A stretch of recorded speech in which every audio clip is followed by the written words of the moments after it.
इस चर्चा में आपका स्वागत है। आज हम बात कर रहे हैं उन मनोवैज्ञानिक तकनीकों की जिनका इस्तेमाल कभी जानबूझकर कभी अनजाने में लोग एक दूसरे को प्रभावित करने के लिए करते हैं। हमारे पास कुछ रोजमर्रा के उदाहरण हैं, एक YouTube ट्रांसक्रिप्ट से लिए गए, और हमारा मकसद है कि इन सूक्ष्म तरीकों को समझें ताकि हम ज्यादा जागरूक बन सकें। तो चलिए इस पर बात करते हैं। हाँ बिल्कुल, और ये जानना इसलिए भी जरूरी है क्योंकि ये तकनीकें देखिए सीधे हमारे मनोविज्ञान पर काम करती हैं। कई बार तो हमारी जो तार्किक सोच है उसे पूरी तरह से नजरअंदाज कर देती हैं, और जागरूकता ही पहला कदम है इन्हें समझने का और इनसे निपटने का। सही कहा। तो पहली तकनीक है प्राइमिंग।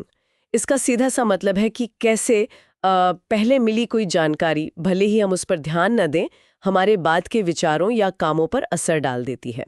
जैसे सोचिए, आप एक दुकान में हैं, वहाँ धीमी रोशनी है, माहौल थोड़ा महंगा सा लग रहा है, शायद धीमा संगीत बज रहा है, तो अपने आप ही लगने लगता है कि यहाँ चीजें महंगी होंगी, है ना? हाँ बिल्कुल, और ये अवचेतन में होता है, मतलब सबकॉन्शियसली।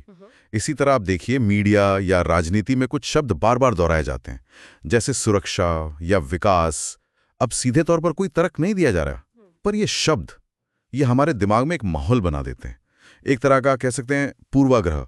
इनको सुनकर जो भावनाएं या विचार आते हैं ना, वो हमारी राय को अनजाने में ही ढाल देते हैं। अच्छा, इसी से मिलता जुलता एक और मामला है, एंकरिंग। ये तो मैंने खुद महसूस किया है।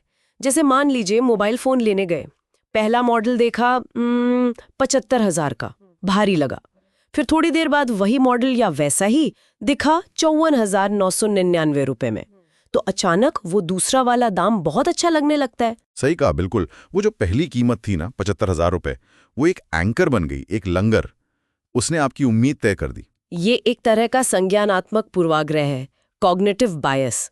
हमें जो पहली जानकारी मिलती है वो एक मानक बन जाती है, और हम बाकी सब कुछ उसी के संदर्भ में देखते हैं। ये मूल भाव में तो बहुत होता है। सड़क पर कोई विक्रेता पहले 1,200 रुपए बोलेगा, फिर आपके कहने पर 700 रुपए कर देगा, तो लगता है वाह क्या बढ़िया सौदा मिला, है ना? हाँ बिल्कुल। और ये सिर्फ पैसों तक ही सीमित नहीं होगा शायद। नहीं, बिल्कुल नहीं। ये वेतन की बातचीत में होता है, रिश्तों में भी हो सकता है। जैसे किसी ने कह दिया कि अरे वो लड़का तो 40 लाख का पैकेज वाला है। अब ये जानकारी एक एंकर बन गई। हो सकता है हम उस व्यक्ति के बाकी गुणों पर उतना ध्यान ही ना दें। हाँ, पहली जानकारी अक्सर हमारे नजरिए को सीमित कर देती है। सोचने वाली बात है ये तो। अच्छा, फिर एक और तरीका है फ्रेमिंग। मतलब एक ही बात को कहने का ढंग कैसे सब कुछ बदल देता है। जैसे अगर डॉक्टर कहे कि किसी ऑपरेशन में 90% बचने की संभावना है, तो हमें राहत मिलती है। लेकिन अगर वही डॉक्टर कहे कि 10% मृत्यु का खतरा है, तो एकदम डर लगता है, जबकि बात तो एक ही है। बिल्कुल, यहाँ सारा खेल इस बात का है कि ध्यान किस पर दिलाया जा रहा है, पॉजिटिव पहलू पर या नेगेटिव पर। शब्दों का चुनाव बहुत मायने रखता है। देखिए, जैसे खाने की चीज पर लिखा हो 80% फैट फ्री, तो लगता है हाँ ये सेहत के लिए अच्छा है। पर अगर लिखा हो 20% फैट, तो लगता है अरे ये तो भारी है। या फिर कॉर्पोरेट दुनिया में ऑप्टिमाइजेशन शब्द सुनने में ठीक लगता है, पर अगर कहें कर्मचारी निकालना, तो वो कठोर लगता है। ये सवाल उठता है कि हमारी जो धारणाएं हैं वो कितनी आसानी से सिर्फ शब्दों की प्रस्तुति से बदल जाती हैं। हाँ, ये तो रोज ही देखते हैं हम। अच्छा, और आखिर में बात करते हैं लॉस अवर्शन की, यानी नुकसान से बचने की जो हमारी प्रवृत्ति होती है।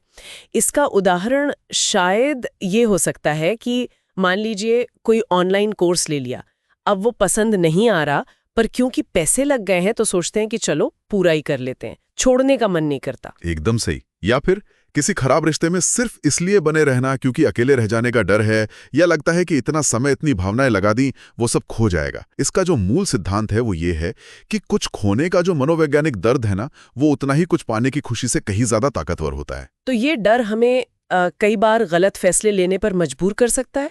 अक्सर ऐसा ही होता है, बिल्कुल। निवेश में लोग घाटे वाले शेयर बेचने से हिचकिचाते हैं।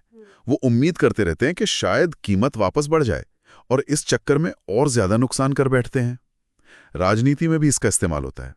बदलाव से होने वाले संभावित नुकसान का डर दिखाकर लोगों को प्रभावित किया जाता है। हम अक्सर सिर्फ कुछ खोने से बचने के लिए बेहतर विकल्प छोड़ देते हैं। तो संक्षेप में कहें तो चाहे वो प्राइमिंग हो, एंकरिंग हो, फ्रेमिंग हो, या फिर ये नुकसान का डर, ये कुछ तरीके हैं जिनसे हमारी सोच, हमारे फैसले अनजाने में प्रभावित हो सकते हैं। और इस सारी बातचीत का मकसद सिर्फ जागरूकता बढ़ाना है, ताकि हम समझ सकें कि हम या कोई फैसला क्यों ले रहा है या कोई चीज़ क्यों महसूस कर रहा है। जी, और इस चर्चा के अंत में एक विचार मैं छोड़ना चाहूंगा। देखिए, ये स्रोत हमें बताता है कि बाहरी लोग, दूसरे लोग इन तकनीकों का इस्तेमाल हम पर कैसे करते हैं। लेकिन जरा सोचिए, कितनी बार हम अनजाने में इन्हीं तकनीकों का इस्तेमाल खुद पर करते हैं।